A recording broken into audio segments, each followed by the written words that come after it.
জয়গুরু বন্ধুরা, আমার চ্যানেলে বিউটিস কিচেনে আপনাদের সবাইকে স্বাগত। আজকে আমি আপনাদের রান্না করে দেখাবো মরলা মাছ দিয়ে থানকুনি পাতা আলু দিয়ে তরকারি। এখানে দেখুন বন্ধুরা, মরলা মাছ নিয়ে এসেছি, আমি গোটা কেটেছি, কেটে ধুয়ে বেছে এখানে রেখে দিয়েছি। এটাকে আমি লবণ হলুদ মাখাবো। দিয়ে দেবো লবণ, দিয়ে দেবো হলুদ। আমি একসঙ্গে এবার মাখিয়ে নেব। লবণ মাখিয়ে আমি এই মাছটাকে ভেজে নেব।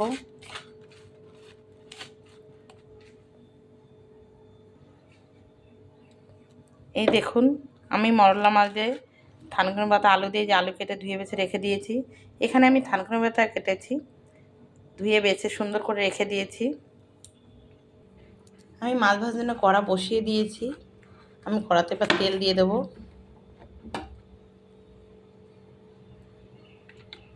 মাছ ভাজা করবো এবার। আমার কড়া যেহেতু গরম হয়ে গেছে, তেলও আমার গরম হয়ে গেছে, আমি দিয়ে দেবো এবার মাছ। লবণ হলুদ মাখিয়ে রেখেছি মাছটা, আমি মাছটা দিয়ে দেবো। এবার আমি সব মাছ দিয়ে দেবো। দেখুন বন্ধুরা, মাছ ভাজা বসিয়ে দিচ্ছি। মরলা মাছগুলো কিন্তু বেশ বড় বড় সাইজের আছে। যে কোনো ছোটো মাছ দিয়েই কিন্তু শাকের তরকারি ভালো লাগে, যার জন্য থানকুনি পাতা আমি ছোটো মাছ দিয়ে দিয়ে রান্না করব। তো মাছ ভাজা হোক। দেখুন মাছ ভাজা হয়ে গেছে, সুন্দর লাল লাল ভাজা হয়েছে। এবার আমি নামিয়ে নেব মাছ।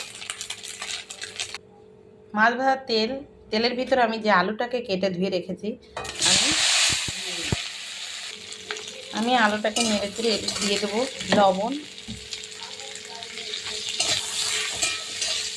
দিয়ে দেবো হলুদ।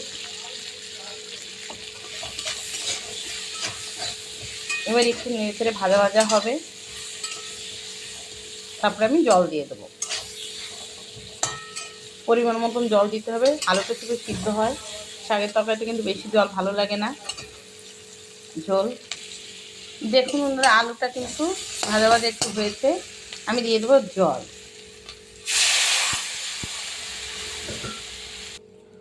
দেখুন আমি ঝোল দিয়ে দিয়েছি। জল দেওয়ার পরে এই জাল হবে, আলুটাও সিদ্ধ হবে। নতুন আলু একটু সময় লাগে। তারপরে আমি শাক দিয়ে দেবো। দেখুন টক বয়া কিন্তু ফুটছে, আমি দিয়ে দেবো কাঁচা লঙ্কা চিড়ে রেখেছি। আলুটা একটু গলবে, একটু ঢেকে দেব। আলু কিন্তু সিদ্ধ হয়ে গেছে, রেখেছেন। এবার আমি দিয়ে দেবো ধুয়ে থানকুনি পাতা ধুয়ে বেছে রেখে দিয়েছি, থানকুনি পাতাটা দিয়ে দেবো। এই যে থানকুনি পাতা দিয়ে নেড়ে একটু জাল হবে, থানকুনি একটু সিদ্ধ হবে।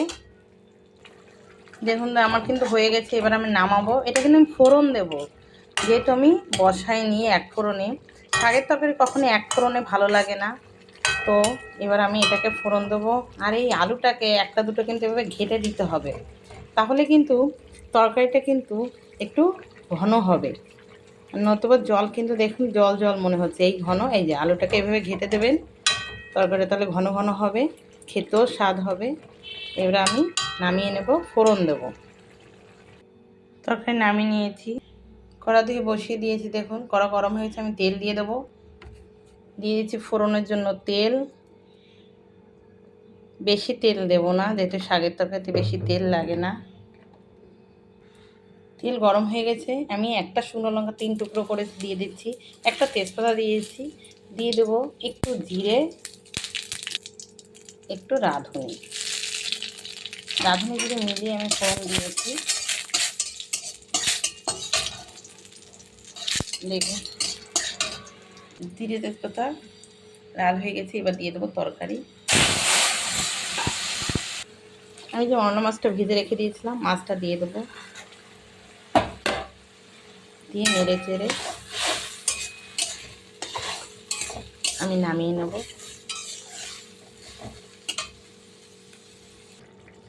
দেখুন বন্ধুরা, তরকারি কিন্তু হয়ে গেছে। দেখেছেন কালারটা কি সুন্দর হয়েছে, থানকুনি পাতা আলুর তরকারি মরলা মাছ দিয়ে। তো এবার আমি নামিয়ে নিচ্ছি।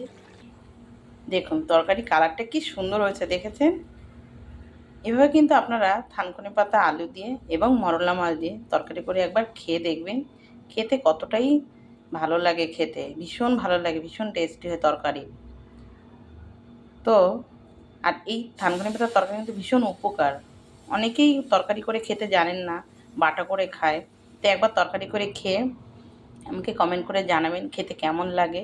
তো আমার এই রেসিপিটা যদি ভালো লেগে থাকে তাহলে please please please like, share, comment করতে কিন্তু ভুল করবেন না, আর সাবস্ক্রাইবটা করে দেবেন। জয় গুরু।